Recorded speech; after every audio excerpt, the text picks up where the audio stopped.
Lectura del libro del Apocalipsis. Yo, Juan, vi que un ángel descendía del cielo, llevando en su mano la llave del abismo y una enorme cadena. Él capturó al dragón, la antigua serpiente, que es el diablo o Satanás, y lo encadenó por 1000 años.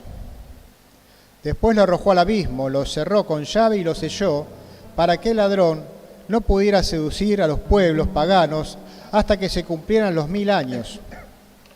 Transcurridos esos 1000 años, será soltado por un breve tiempo. Entonces vi unos tronos, y los que se sentaron en ellos recibieron autoridad para juzgar. También vi las almas de los que habían sido decapitados a causa del testimonio de Jesús y de la palabra de Dios, y a todos los que no habían adorado a la bestia ni a su imagen, ni habían recibido su marca en la frente o en la mano. Ellos revivieron y reinaron con Cristo durante 1000 años. Después vi un gran trono blanco y al que estaba sentado en él. Ante su presencia el cielo y la tierra desaparecieron sin dejar rastros. Y vi que habían muerto grandes y pequeños de pie del trono. Fueron abiertos los libros y también abierto el libro de la vida. Y los que habían muerto fueron juzgados de acuerdo con el contenido de esos libros, cada uno según sus obras. El mar devolvió a los muertos que guardaba. La muerte y el abismo hicieron lo mismo. Y cada uno fue juzgado según sus obras. Entonces la muerte y el abismo fueron arrojados al estanque de fuego, que es la segunda muerte. Y los que no estaban inscritos en el libro de la vida fueron arrojados al estanque de fuego. Después vi un cielo nuevo y una tierra nueva, porque el primer cielo y la primera tierra desaparecieron, y el mar ya no existe más. Vi la ciudad santa, la nueva Jerusalén, que descendía del cielo y venía de Dios, y embellecida como una novia preparada para recibir a su esposo. Palabra de Dios. Te alabamos, Señor. Esta es la morada de Dios entre los hombres. Esta es la morada de Dios entre los hombres. Mi alma se consume de deseos por los atrios del Señor. Mi corazón y mi carne claman ansiosos por el Dios viviente. Esta es la morada de Dios entre los hombres. Hasta el gorrión encontró una casa y la golondrina tiene un nido donde poner sus pichones. Junto a tus altares, Señor del universo, mi Rey y mi Dios. Esta es la morada de Dios entre los hombres. Felices los que habitan en tu casa y te alaban sin cesar. Felices los que encuentran su fuerza en ti. Ellos avanzan con vigor siempre creciente. Esta es la morada de Dios entre los hombres. El Señor esté con todos ustedes. Y con tu... Evangelio de nuestro Señor Jesucristo según San Lucas. Jesús, hablando a sus discípulos acerca de su venida, les hizo esta comparación. Miren lo que sucede con la higuera o con cualquier otro árbol. Cuando comienza a echar brotes, ustedes se dan cuenta de que se acerca el verano. Así también, cuando vean que sucedan todas esas cosas, sepan que el reino de Dios está cerca. Les aseguro que no pasará esta generación hasta que se cumpla todo esto. El cielo y la tierra pasarán, pero mis palabras no pasarán. Palabra del Señor. Tomamos asiento, hermanos. Bueno, muy queridos hermanos en el Señor, nos sigue acompañando en estos últimos días del tiempo ordinario, tiempo durante el año, que ya finalizará el sábado por la tarde cuando demos lugar a las primeras vísperas del primer domingo de Adviento, ya mañana. Y de esta manera entonces comenzar un nuevo año litúrgico y este hermoso tiempo de preparación a la Navidad, que durará intensamente 4 semanas y que nos va a ayudar justamente a eso, ¿no? A penetrar en el misterio de lo que significa Dios hecho hombre, Dios con nosotros, ese regalo de amor infinito, esa bendición que es más que una bendición, que es redención, que el Padre nos envió en su amado Hijo, nuestro Señor Jesucristo, que se hizo como nosotros. Dios hombre, para que el hombre, nosotros, la humanidad, alcancemos la dignidad divina, la dignidad de hijos de Dios. Y así nos iremos preparando para celebrar de una manera cada vez más profunda, más auténtica y más madura la fiesta de la Navidad, como corresponde a verdaderos discípulos, a verdaderos cristianos, llamados también, obviamente, a ser testigos de esta buena noticia. Pero estamos todavía ya quemando los últimos cartuchos del año litúrgico que está finalizando. Y nos viene acompañando, como le decía, el libro del Apocalipsis en la primera lectura, libro de las revelaciones, eso significa Apocalipsis, que como también les venía diciendo estos días, es una carta que Juan, este discípulo, testigo, le escribe a las comunidades cristianas primitivas que estaban sufriendo la persecución y estaban padeciendo todo lo que significaba la persecución, el martirio, la muerte, la injusticia, tener que ir de un lado para otro, porque ya no solo eran los judíos que no aceptaban a Jesucristo quienes perseguían al cristianismo naciente, sino que ahora también el emperador, en este momento Nerón, es el que se ensaña con toda la fuerza del imperio contra los cristianos.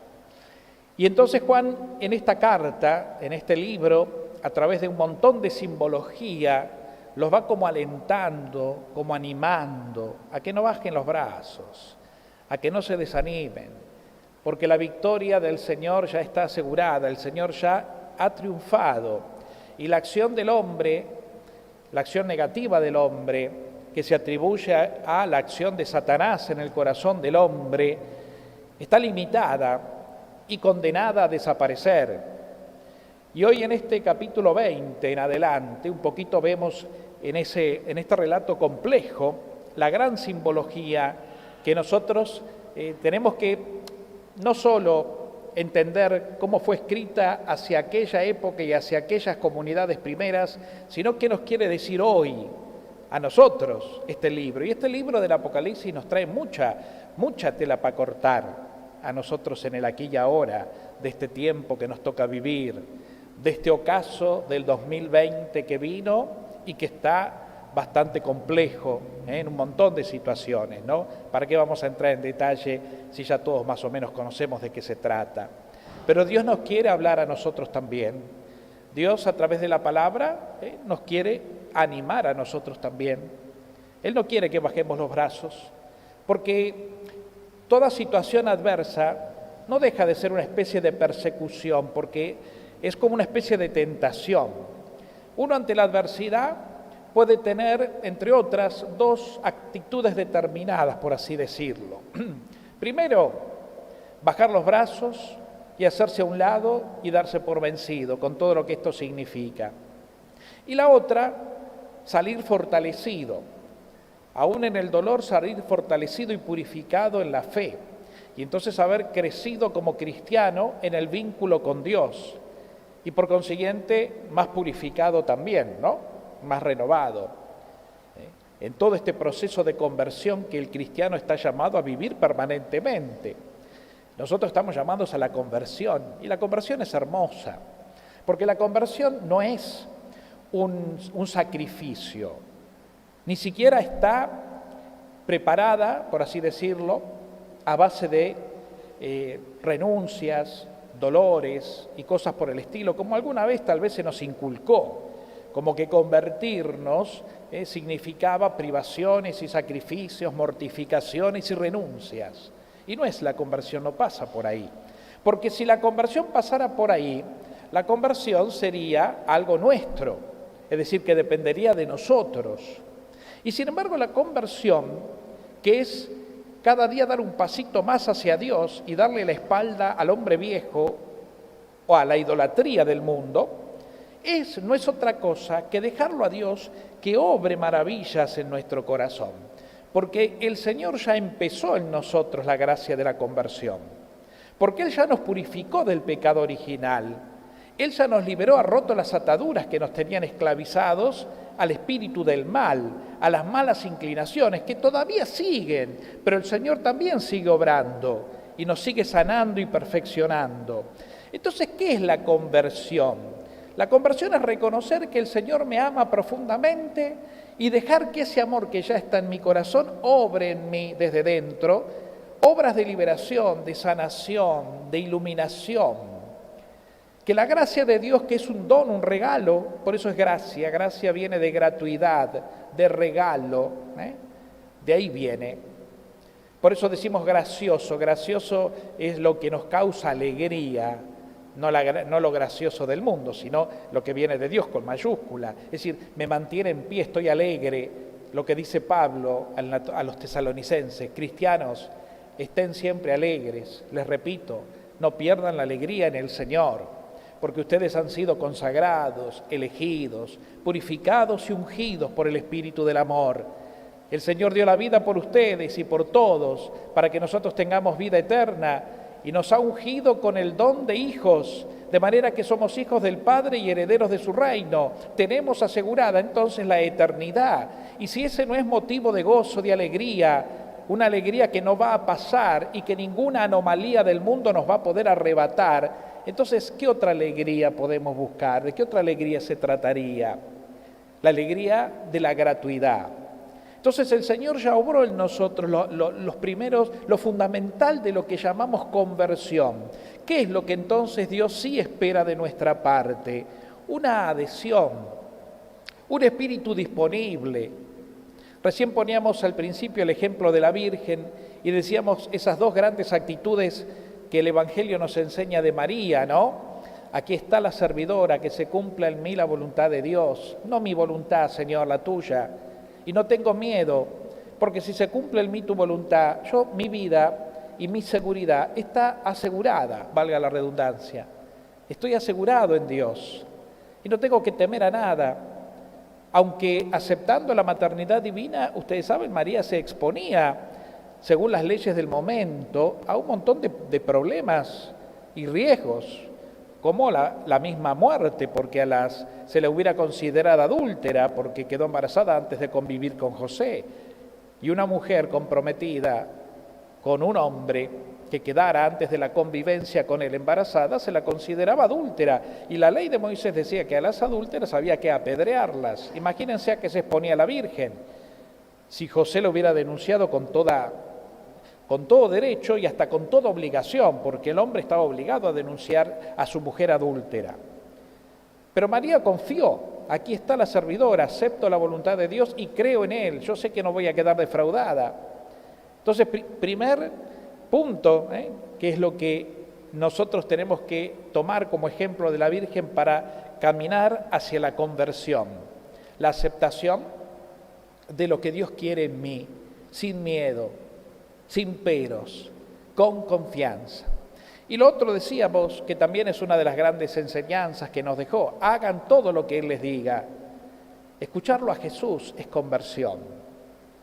Nuestro proceso de sanación y renovación interior es escucharlo al Señor. Escuchá a tu amigo Jesús, a este hermano mayor que tanto nos ama. Escuchá a este hermano que te habla al corazón, que a través de su palabra nos inspira el camino a seguir.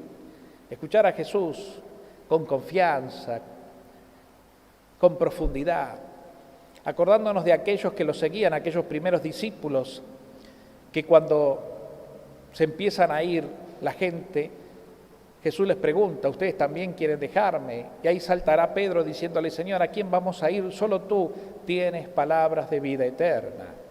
Entonces escucharlo a Él, que tiene palabras de vida eterna, para que yo pueda comprender en mi corazón que ya mi vida es eterna, porque me está fecundando la palabra del Hijo, de mi hermano, mi amigo Jesús, que vive en mí y que vive en el medio de la comunidad.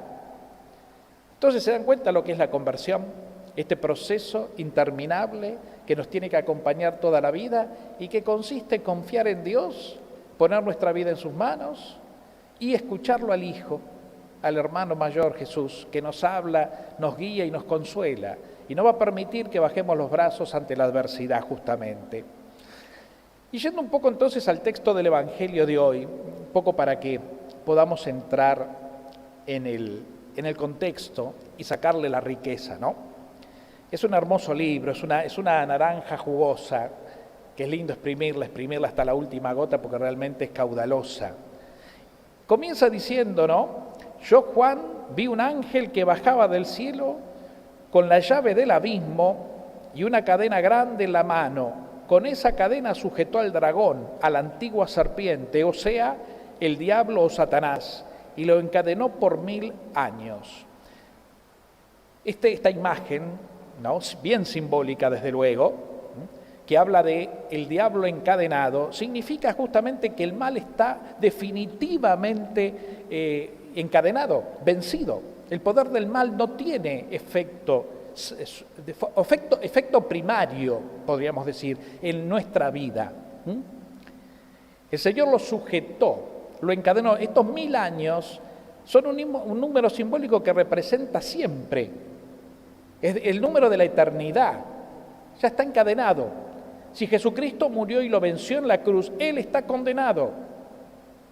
Más adelante dice, lo arrojó al abismo, lo echó llaves, puso un sello encima para que no extravíe más a las naciones, por otros 1000 años, es decir, para siempre. Después tiene que ser desatado un poco de tiempo. Miren, aquí ocurre algo misterioso, que es interesante sacarle el gusto. En este versículo donde dice que lo desató Dios por un tiempo al maligno, es un poco el permiso que Dios le dio al demonio para que de alguna manera nos pruebe y nos purifique. El demonio, así como es enemigo de Dios y enemigo nuestro, con su acción tentadora, si quieren, y que nos chusea, sin embargo lo que hace es prestarle servicio a Dios, aunque obvio Él no lo quiere. No quiere prestarle servicio a Dios, pero no le queda otra. ¿Y cuál es el servicio que le presta a Dios? Es la purificación del corazón del hombre. Para entenderlo mejor me viene a la mente Job. ¿Se acuerdan el libro de Job? El pobre Job. ¿Se acuerdan ese libro? ¿Quién no tenía? Job tenía todo. Y era un buen tipo, un amigo de Dios. Y un día Satanás se le acerca a Dios y le dice, ¿sabes una cosa? ¿Job te es fiel? Léanlo al libro de Job, que vale la pena, y más de uno se va a sentir identificado. Le dice, él te es fiel, ¿sabes por qué? Porque vos le das todo, mirá, tiene salud, tiene hijos, tiene nietos, familia feliz, tiene campo, no le falta nada. Sácale las cosas, vas a ver cómo te empieza a renegar de vos. ¿Y qué le dice Dios a Satanás? Le dice, bueno, yo te doy permiso para que lo pongas a prueba, pero a él no lo toques. Sácale lo que quieras, pero a él déjalo. ¿Y qué empieza a hacer Satanás? Le quita todo. Se le empiezan a morir los hijos, la mujer, los nietos, pierde la familia, pierde los campos, pierde la riqueza, lo pierde todo, hasta se enferma. ¿Y qué es lo que dice Job? Lejos de enojarse con Dios, dice, Dios me lo dio, Dios me lo quitó, bendito sea el nombre del Señor. ¿Ven? Acá podríamos poner un ejemplo de lo que es la acción del mal. Cuando uno está aferrado a Dios, el demonio va a chusearte. Es más, es un signo positivo. Cuando uno se siente tentado, cuando uno se siente abatido, cuando uno siente que el demonio te está poniendo pruebas y que las cosas no te salen y uno dice, Señor, dame una mano. Y es un momento de gran purificación. ¿Desde dónde? Desde la perseverancia en la fe firme. Si tu fe es firme y con humildad recurrís a Dios a pesar de la tentación y de todo lo que te pueda estar sucediendo de negativo, eso es el momento del gran crecimiento y de la gran maduración. Y cuando uno llega al punto de Job, de tener tanta confianza en Dios que le dice, bueno, Señor, en definitiva mi vida es tuya y si yo tengo algo, es porque vos me lo diste. Yo no puedo tener nada bueno, sea material o espiritual, que vos no me hayas dado, porque vos sos la fuente de toda bondad, de toda belleza. Entonces, por eso, Señor, Te alabo y te bendigo por lo que me das, y te alabo y te bendigo por lo que me quitas o permitís que ya no tenga. Porque mi vida, que es mi esencia, mi ser, en definitiva, está asegurada en tus manos. ¿Ven? Este tiempo simbólico que Dios le permitió a Satanás para que de alguna manera zarandee. El mismo Jesús le dice a Pedro, ¿se acuerdan? Antes de la pasión: tranquilo, Pedro, no dejes de rezar, porque Satanás ha pedido autorización para zarandearte, pero yo he rogado por ti para que no vacile tu fe. ¿Se acuerdan de ese texto del Evangelio que lo leemos en el Viernes Santo generalmente? Ciertamente, el demonio tiene un cierto margen de acción, limitado, donde no nos va a hacer nada malo, aunque en apariencia lo sintamos así, porque Dios nos cuida, pero Dios le permite ese espacio donde se nos tienta y cosas por el estilo, para que nosotros cada vez nos aferremos más a quien nos tenemos que aferrar. Porque claro, en los momentos de bondad, de bendición, de consuelo, y claro, es fácil decir gloria a Dios. Ahora, decir gloria a Dios en los momentos de prueba, ahí ya la cosa cambia. Y sigue diciendo: vi también las almas de los decapitados por el testimonio de Jesús y la palabra de Dios, los que no habían adorado a la bestia ni a su imagen, y no habían recibido su marca en la frente ni en la mano. Estos volvieron a la vida y reinaron con Cristo 1000 años. Ahí un poco están todos los que padecieron en aquellas persecuciones originales y murieron como mártires bajo el poder y el dominio del emperador, del anticristo, que es Nerón. Ese famoso 666 que no aparece aquí en este texto de hoy, pero que está más adelante en el Apocalipsis, y que inspiró, como les dije varias veces, a tantos cineastas para hacer películas de terror, no es más que un número simbólico. En griego las letras tienen un equivalente en números, y este 666 representa la cifra del anticristo. El anticristo es el que persigue a los cristianos, representado en el emperador, ¿no? Entonces, ¿cuál era uno de los mayores pruebas que ponía Nerón y los romanos a los cristianos para que no sufran el martirio? Que adoren a los dioses del emperador, esos dioses que tenía él, pero que en definitiva no eran más que imágenes, porque el emperador era el signo de la divinidad para el imperio. Y los cristianos que negaban rendir culto a los falsos dioses del emperador, los que se negaban, morían, y de la peor manera, entre ellos decapitados, los mártires, como tantos hubo en los primeros tiempos de la Iglesia, ¿no? Tantísimos mártires de los primeros momentos, ¿no? Entonces, sigue avanzando y dice: vi un trono blanco y grande, y al que estaban sentados en él, de su presencia huyeron el cielo y la tierra, y no dejaron rastro. Es decir, la antigua imagen de un mundo corrompido. El mundo en general está corrompido. Este mundo no da gloria a Dios. Tanto en la época aquella como hoy, la realidad social, política, económica, mundial, no da gloria a Dios. Es una realidad más bien idólatra, que busca el hedonismo, es decir, los falsos dioses basados hoy en estas 3 dimensiones, que es el placer, el poder y el tener. Los que siguen a esos falsos dioses son los que dan la espalda a la gracia de Dios, a la obra de Dios. Aunque han sido elegidos y redimidos también, porque el Señor dio la vida por todos, no todos eligen seguirlo a Cristo, sino confundidos prefieren seguir a estos falsos dioses.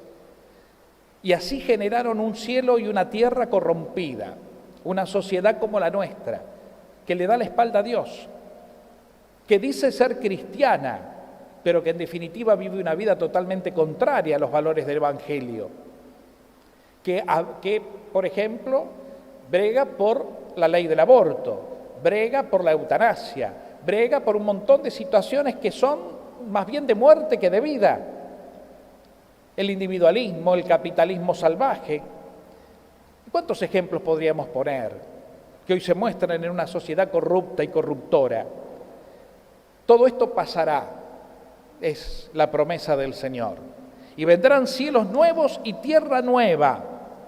cielos nuevos y tierra nueva. ¿Qué significa? Significa en definitiva la herencia final de los fieles. Los cielos nuevos y tierra nueva representan el reino, la plenitud del reino de Dios, ¿no? Y no me quiero extender porque creo que ya vamos avanzando bastante, pero hay un versículo que creo que es importante. El mar devolvió a sus muertos el día de la regeneración.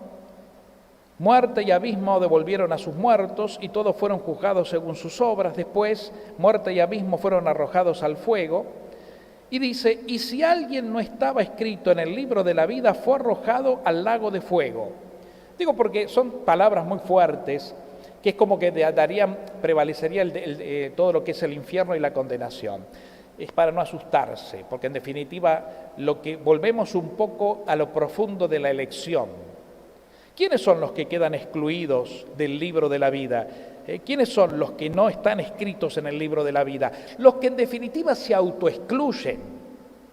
Si decimos que Jesucristo dio la vida por todos, derramó la sangre por todos y la sangre lavó a la humanidad de todos los tiempos del pecado y del mal, derrotando la fuerza condenatoria que hasta ese momento lo tenía oprimido, es porque todo hombre entra en la dinámica del reino. Es decir, todo hombre está salvado. Pero ¿qué pasa? Volvemos un poco al punto de partida. El Señor espera de nosotros una libre elección. ¿Y cuál es la libre elección? Esto que hablábamos recién, decirle sí a Dios, ponerse en sus manos, buscar a aquel que se deja encontrar y que en definitiva sale primero a buscarme a mí como oveja perdida, para sanar mis heridas y llevarme al redil de la gloria. Entonces, aquellos cuyos nombres no están escritos es porque quieren no estar escritos. Y miren, les cuento para ir terminando un ejemplo más que concreto, si quieren. Hace un tiempo, a esta parte, ya hace unos años, hay mucha gente que va a la iglesia, a los obispados sobre todo, para renunciar a su fe católica, literalmente, y exigen que en las parroquias donde se los bautizó y cuyos nombres están anotados en los libros parroquiales de bautismo y demás, se ponga al costado del libro como una nota marginal que diga fulanito de tal en el día tal y tal y tal renunció a ser cristiano y se le dé un certificado como se te da un certificado cuando te bautizan, ¿viste? O cuando te vas a casar que buscas un certificado de bautismo que dice que estás bautizado y que podés casarte por iglesia. Bueno, buscan un certificado semejante que diga que ya no sos más cristiano porque renunciaste a la iglesia y a tu fe. Más claro, échale agua. Esto que dice el libro del Apocalipsis. Es decir, ¿el Señor te quita tu nombre del libro de la vida? No, porque el Señor no se contradice. Pero vos sí podés quitar tu nombre por voluntad propia del libro de la vida. No porque vayas a la curia, al obispado, a pedir que en tu parroquia te borren. Con tu forma de ser, con tus actitudes, con tus elecciones, con tu manera de proceder, tantas veces contraria a tu fe y a tu identidad. Entonces uno se autoexcluye. Cuando no le das lugar en tu vida justamente a esto que decíamos, a estar con Dios, a profundizar el vínculo de amor con Él. Cuando uno no busca ese camino realmente, que es el camino de vuelta a nuestro origen, de Dios venimos y a Dios volvemos, ¿no? Entonces, uno se autoexcluye. No vamos a tener derecho nunca a decirle a Dios, Señor, vos no me ayudaste, vos no me salvaste, vos no me elegiste, porque sería una mentira. Dios te salvó, te eligió, te ungió y te ama por toda la eternidad. Y aunque vos decidas condenarte porque no querés estar en comunión con Él, Dios te va a seguir amando. Esa imagen, entre otras, o sea, el símbolo de esa imagen de Jesús que cuando rezamos en el credo decimos que descendió a los infiernos, es que hasta los infiernos llegaron a la redención, tocaron la redención.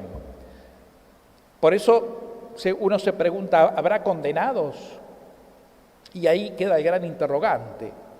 Porque fíjense que la Iglesia puede decir con toda autoridad quiénes se salvaron, y por eso también canoniza a mucha gente, los hace santos como ejemplo. Pero en la Iglesia nunca van a escuchar ustedes, porque no está escrito en ningún libro de todos los 2000 años y pico que tiene de vida, que diga quién se condenó. No existe, no puede. Ninguno de los que estamos de este lado tenemos autoridad para decir fulano de tal está condenado, porque esa última palabra la tiene Dios. Pero lo que sí es cierto, que uno se puede autoexcluir de la gracia de Dios por su elección personal y sus actitudes personales. Miren, no tengan duda, el Señor nos llama y nos ama. Ahora, ¿yo qué le respondo a Dios? ¿Cuál es mi respuesta? Pequeña tal vez, humilde, frágil, pero decidida. Señor, aquí estoy. Yo sé que me amás. Ten misericordia de mí, porque soy un pecador. Reconozco mi miseria, mi indignidad, reconozco mis tantísimas infidelidades, pero aún así, Señor, quiero ser tuyo.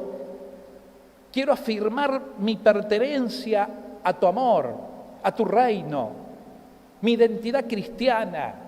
Y nunca, Señor, nunca quiero borrarme del libro de la vida, donde vos desde toda la eternidad escribiste mi nombre, para tu gloria y para bien de mi alma.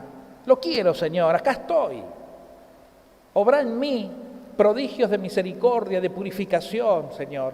Lo quiero.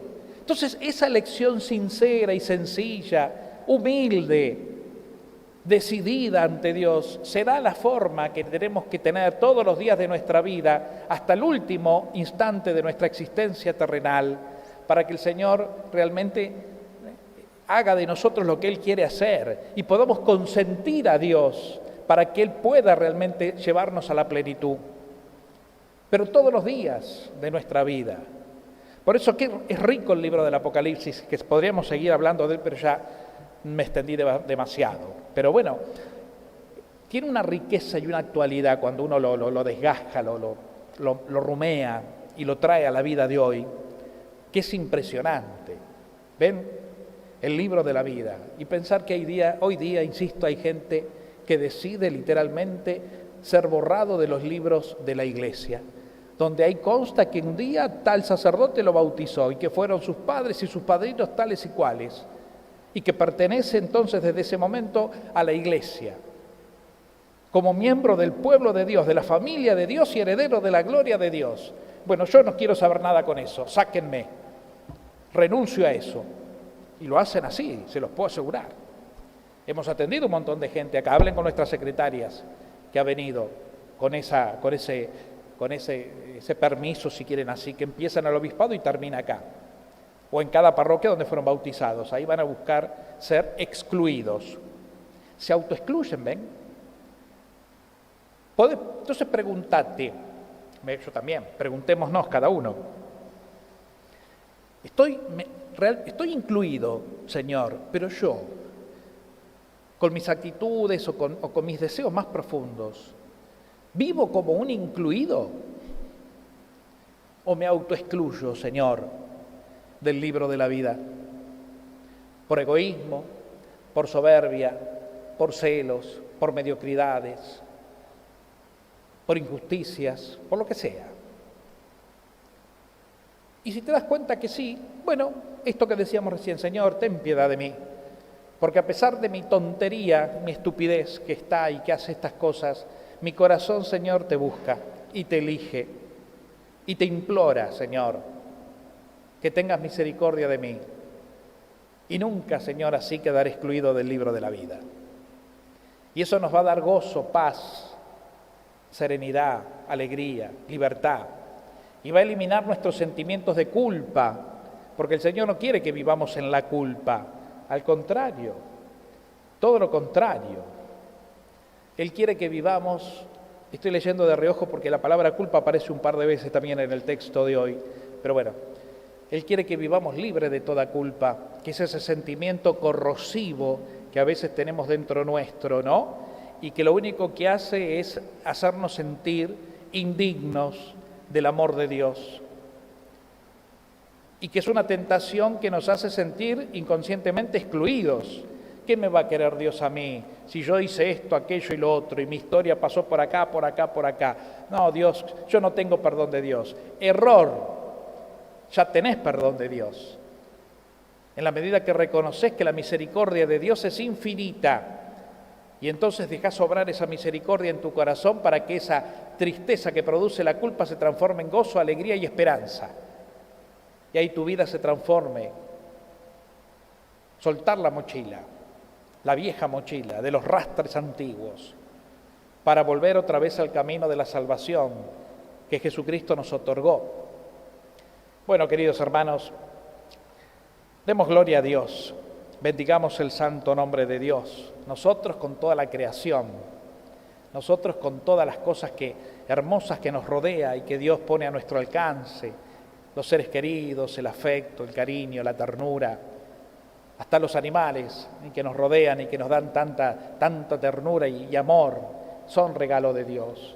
En las pequeñas cosas de cada día encontrar la presencia del Dios amor y alabarlo, bendecirlo y disfrutarlo, porque Dios quiere que disfrutes la bendición que sos y que tenés, y no te quedes engañado en lo que debería estar y no está.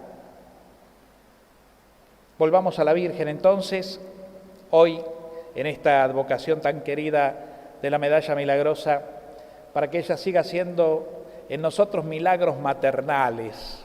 Los milagros maternales son esas caricias de mamá. Las caricias de mamá siempre son analgésicos del alma, ¿no?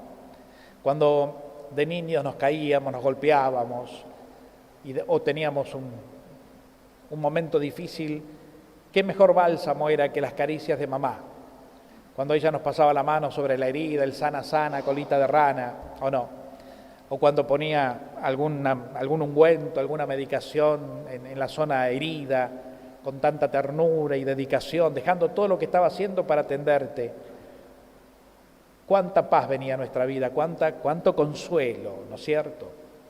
Así es la Virgen, que nos consuela el alma, que pasa la mano por nuestro corazón lastimado, machucado, herido a veces por la vida y nos hace así el sana, sana, colita de rana, para que volvamos a recuperar la paz, la calma, la serenidad, el consuelo. Vamos a ella, que es el mejor milagro, el mayor milagro que la Virgen Madre hace en el corazón de sus hijos. Que así sea.